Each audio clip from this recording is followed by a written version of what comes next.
नमस्कार साथियों, मैं हूं विनोद कुमार। और कैसे कहूं कि हर रोज मैं बोलता हूं कि मैं स्वागत करता हूं आपका अपने YouTube चैनल पर। आज कोई स्वागत करने को मन नहीं हो रहा।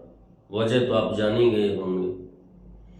कितने दिनों से कितने अरमान लेके हमारे स्टूडेंट्स तैयारी कर रहे थे, दिन रात यूपी पुलिस के लिए तैयारी कर रहे थे। और जब मालूम पड़े ये कि इतने इतने दिनों की, इतने महीनों की, इतने सालों की मेहनत व्यर्थ चली जाएगी, पेपर लीक हो जाएगा, कितना दर्द होता है। मैं बस रो नहीं पा रहा हूँ उस समय। मैं वो फीलिंग एक या तो शिक्षक समझ सकता है या एक स्टूडेंट समझ सकता है। किसी को आप समाज में कहेंगे कि भाई पेपर लीक हो गया है, तो वो कह देगा कि भाई ये तो होता रहता है, इसमें कोई नई बात नहीं है। मगर उन लोगों के एहसास देखिए जो जो बच्चे लाइब्रेरी तक में सो रहे थे, घर नहीं जा रहे थे, जिनके माँ बाप ये अरमान लगा के बैठे थे कि इस बार बेटा पुलिस की वर्दी लेके आएगा। अब क्या किया जाए, बताइए आप मुझे। मैं जानना चाहता हूँ कि इतनी बड़ी सुरक्षा व्यवस्था के बावजूद भी इस तरीके से पेपर लीक हुआ है। मुझे पहले विश्वास नहीं हुआ कि एक्चुअली क्या है ना कि मैं अफवाहों पर ज़्यादा ध्यान नहीं देता। सुबह को मालूम पड़ा कि सुबह की पाली का पेपर नहीं आया है, तो लगा कि हाँ ये कोई अफवाह होगी। पर जैसे ही शाम होते होते बच्चों की खबरें आने लगी, उनके फ़ोन आने लगे कि सर 150 का 150 पूरा लीक हुआ है। तो मैं ये जानना चाह रहा हूँ, मैं ये सोच रहा हूँ आज कि किस, बस मेरे आंसू नहीं आ रहे कि मैं किस किस तरीके से उन उन अरमानों को गला घुटते हुए देख रहा हूँ मैं अपने बच्चों का, जिन्होंने इतनी मेहनत की है, इतनी मेहनत की है। और कुछ ऐसे माफियाओं की वजह से, ऐसे नकल माफियाओं की वजह से उन, अब समझिए 50 लाख लोगों की भर्ती करवाना कोई मजाक खेल नहीं था सरकार के लिए, फिर भी इंतजाम किया। इसमें गलती सरकार की नहीं है, प्रशासन की नहीं है, पुलिस की नहीं है। ये कुछ चंद मुट्ठी भर बिके हुए लोग हैं जिनकी वजह से लाखों लोगों को आज ये प्रताड़ना सहनी पड़ रही है। अब किया क्या जा सकता है इसके लिए? जो किया जा सकता है मैं 3 तरीके आपको बता रहा हूं जो किया जा सकता है। पहला तरीका है आप अपने जनप्रतिनिधियों के पास जाइए। जनप्रतिनिधि, जिनको आपने वोट दिया है और उनको विधानसभा में आपने इसीलिए बैठाया है कि वो आपकी आवाज उठाएंगे, उनके पास जाइए। और मैं आपसे ये कहना चाहूंगा कि आप ग्रुप में उनके पास जाएं, 2-2 4-4 करके। बहुत ज्यादा भीड़ न लगाएं इकट्ठा एक साथ होके, कोई अराजक काम ना करें, कोई किसी सरकारी संपत्ति को नुकसान न पहुंचाएं, मगर अपनी बात रखें। आप आज अपनी बात नहीं रखोगे तो कब रखोगे? ये देश कहते हैं कि युवाओं से बनता है, कैसे बनेगा ऐसे युवाओं से देश? दूसरी चीज, अब जनप्रतिनिधियों में आप ये ना देखें कि वो भाजपा का है, सपा का है, बसपा का है, किस पार्टी का है। मैं किसी पार्टी के खिलाफ नहीं हूं, ना किसी पार्टी के साथ हूं। बस मैं ये कहना चाहता हूं कि आप अपने जनप्रतिनिधियों के पास जाइए, विद प्रूफ जाइए। जो आपके पास प्रूफ अवेलेबल है, जो टेलीग्राम चैनल्स पे, जो व्हाट्सएप पे पेपर वायरल हुआ है, उसको प्रूफ लेके आप उनके पास जाइए और उनको बताइए, उनसे रिक्वेस्ट कीजिए कि वो आपकी आवाज को कल विधानसभा में उठाएं, चाहे वो जिस पार्टी के भी हों। दूसरा, आप किसी न्यूज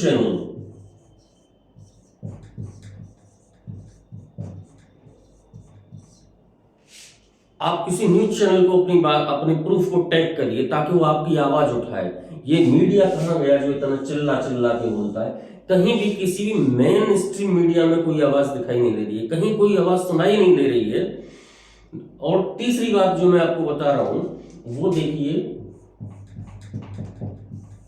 आप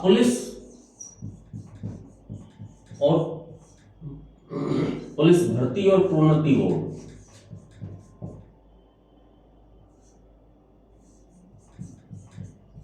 बोर्ड, आप इसको टैग करिए ट्विटर हैंडल पर, जिसको अब एक्स कहते हैं। इन तीनों तरीकों को अपनाइए, क्योंकि आज आपने अपनी आवाज नहीं उठाई तो फिर कभी नहीं उठा पाओगे।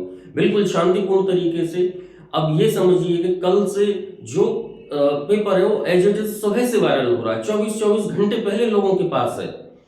ऐसे में अब मैं ये सोच रहा था कि जिस बच्चे के भी 100 क्वेश्चन से ऊपर है, 100 क्वेश्चन से ऊपर है, लगभग उसका सिलेक्शन कंफर्म है 100 से 105 के बीच, चाहे वो जनरल में ही क्यों ना हो। अब आप देखिए कि अब मेरिट कहाँ जाएगी, 145 क्वेश्चन पे जाएगी या 146 पे। जिस बच्चे ने मेहनत की है उस बच्चे का क्या होगा, रात भर लाइब्रेरी में सोया है।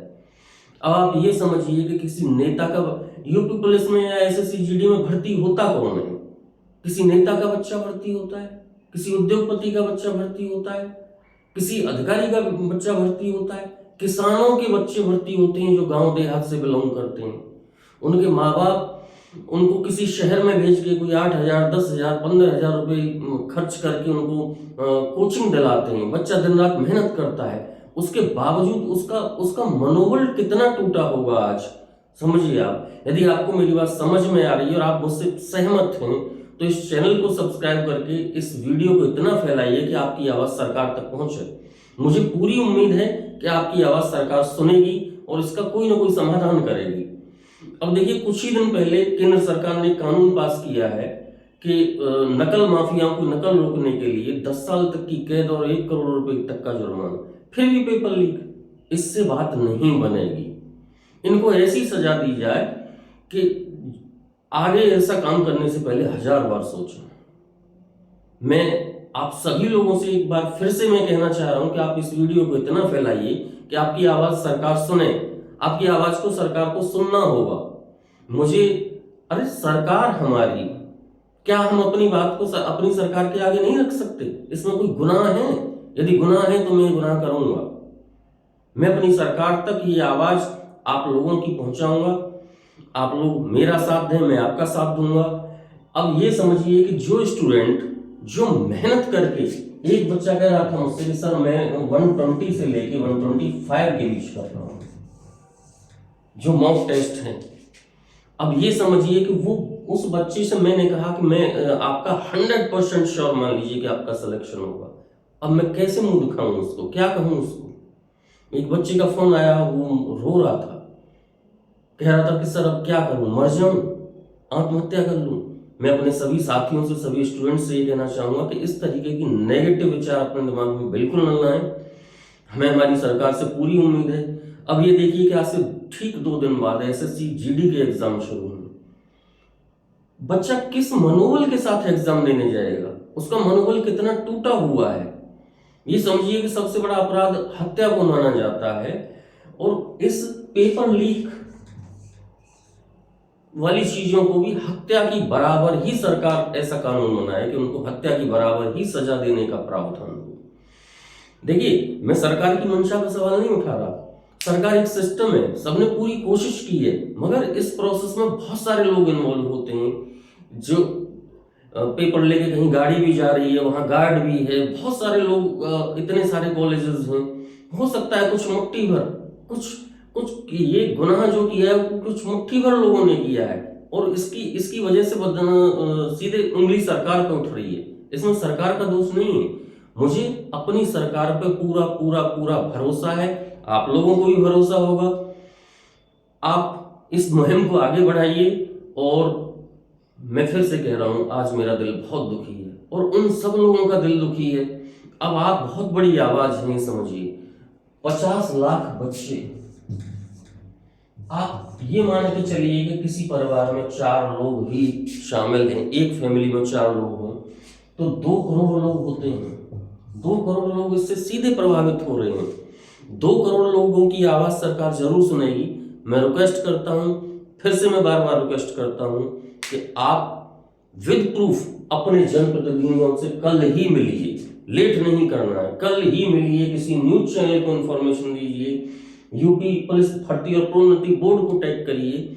आप करिए, आप अपनी आवाज उठाइए, ये आपका हक है। दोस्तों, मैं चाहता हूं कि कल का हर पेपर, हर न्यूज़पेपर आपकी आवाज बने। मैं इतना ही कहना चाहूंगा, आप सभी लोग इसमें सहयोग करें क्योंकि ये आपका हक है। ये कह के मैं आपसे विदा लेता हूं, इस उम्मीद के साथ कि सरकार इस पर कुछ न कुछ कार्रवाई जरूर करेगी। आगे क्या निर्णय सरकार लेती है वो ये सरकार का काम है। मैं इस पर ज्यादा कुछ नहीं बोलूंगा। धन्यवाद।